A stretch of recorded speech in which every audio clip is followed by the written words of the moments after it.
बाजीचाए अतफाल है दुनिया मेरे आगे, होता है शब रोज तमाशा मेरे आगे।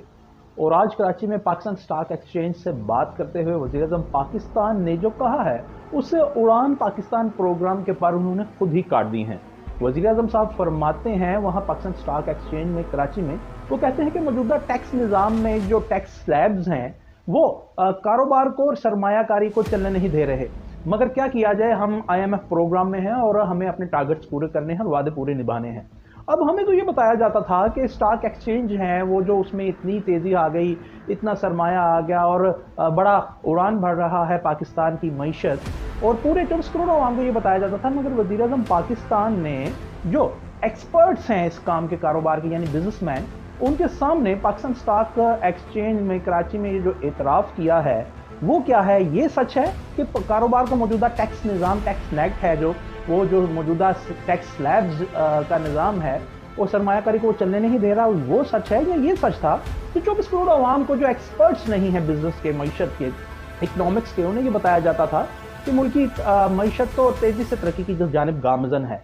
और बड़ी ही अजीब बात है कि पहले तो वज़ीर-ए-आज़म पाकिस्तान ने उन एक्सपर्ट्स के यानी बिजनेसमैन के सामने ये इतराफ़ किया और उसके बाद वो कहते हैं कि मुआशी तरक्की के सफ़र का आगाज़ शुरू हो चुका है और अब हमें ग्रोथ की जानिब बढ़ना है।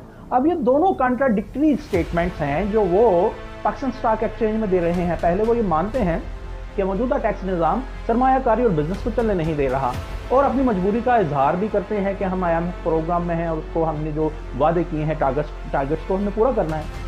और अगर कारोबार नहीं चल रहा तो फिर माशी तरक्की का आगाज़ कैसे हो गया है, वो वहीं पे कह रहे हैं।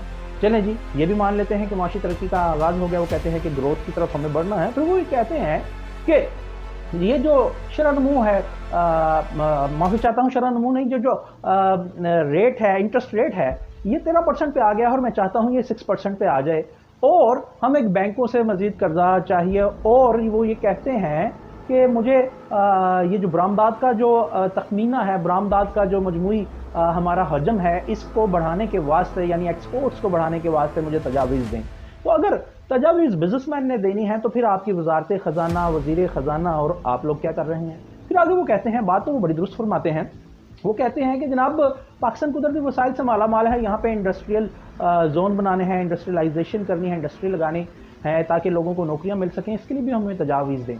तो फिर भाईजान गवर्नमेंट ऑफ डी क्या कर रही है। ये तो कि ऐसा ही है कि अगर आप अपनी किसी फर्म में, किसी कंपनी में आप एक बिजनेस रनअप कर रहे हैं, चार्टर्ड अकाउंटेंट रखते हैं कि वो आपके अकाउंट्स को बिल्कुल से वो पूरा करके रखे, उनके जो भी लवाजमात हैं वो उसको चेक एंड बैलेंस उस पर रखे। तो चार्टर्ड अकाउंटेंट जो आपने हायर किया हो वो आपसे उल्टा पूछे CEO से उस कंपनी के, जनाब आप मुझे तजावीज़ दें, मैं क्या करूं।